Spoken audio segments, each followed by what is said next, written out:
Your house is full of opportunities where you can develop a whole lot of fine motor skills.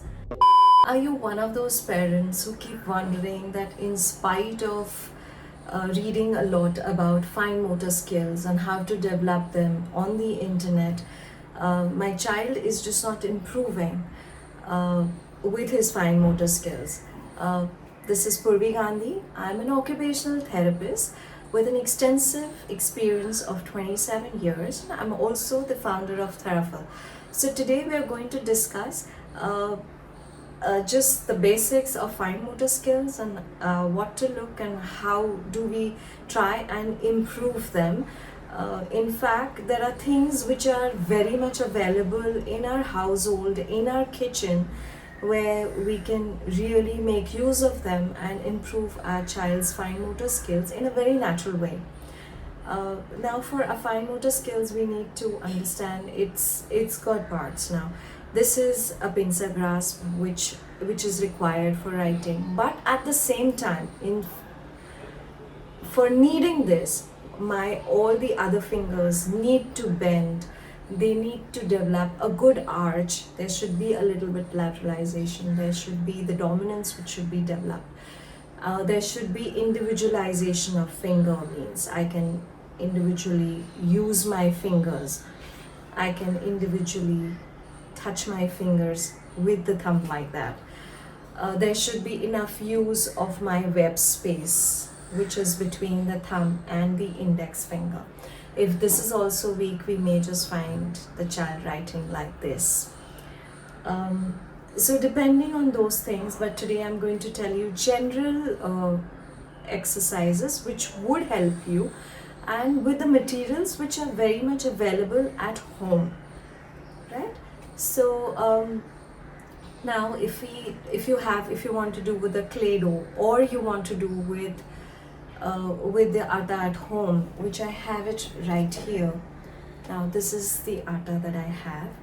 Just by playing with it, yes, it is beneficial, but you want to develop, suppose a pincer grasp, you need to, I'm just going to show you how we do it in therapy.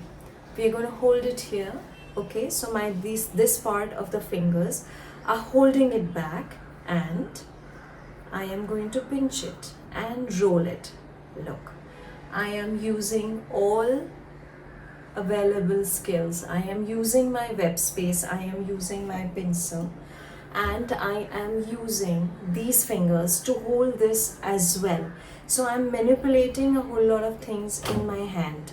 Now, if you want to strengthen the small muscles of our hand,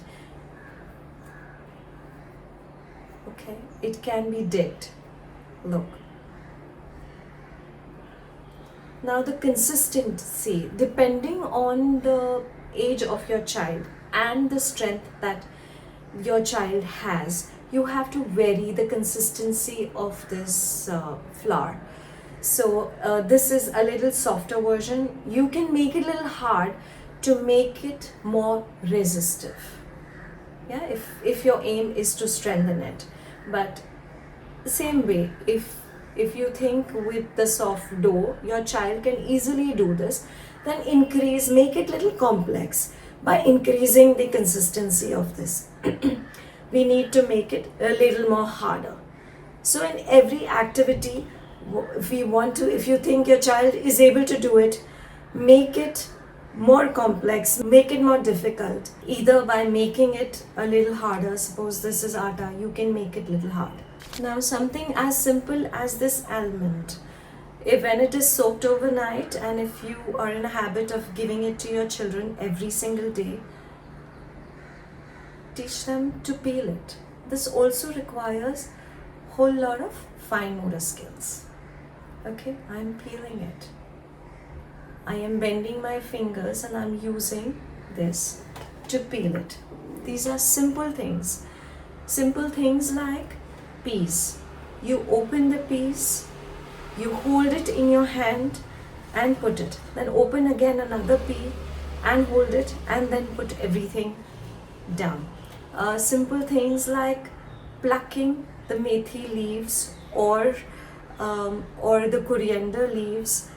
And if you think that this is very simple, it's a very simple activity, so let them pluck more, 2 stems together, 3 stems together, and see if they can do it.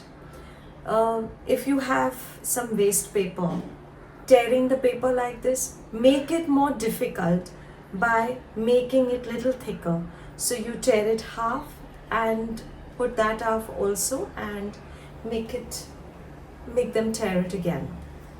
So every activity can be made complex by making it more difficult for and posing a challenge for our small fingers to act, to kind of develop that strength.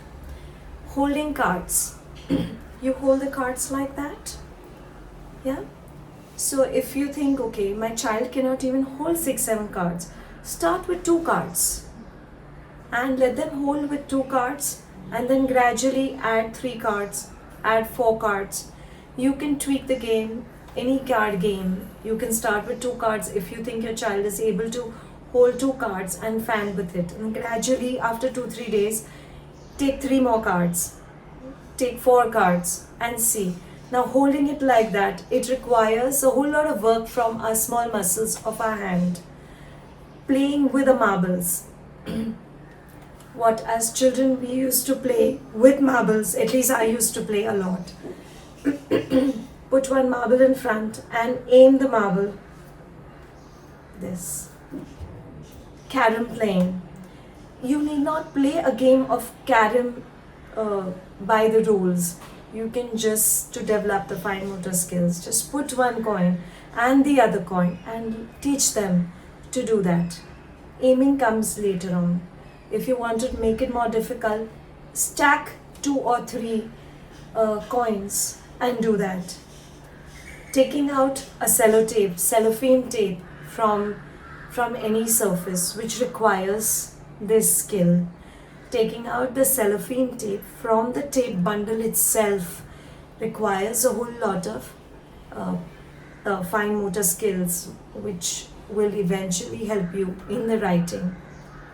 Kitchen has so many things where you can think of improving your fine motor skills.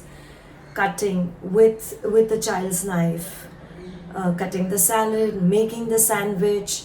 Again, as I said, the peas, methi leaves, or palak, or segregating those. These are all the skills which are required for your children in developing bilateral skills, fine motor skills, as well as a lot of perceptual skills, along with a lot of sensory experiences if you involve them in the kitchen.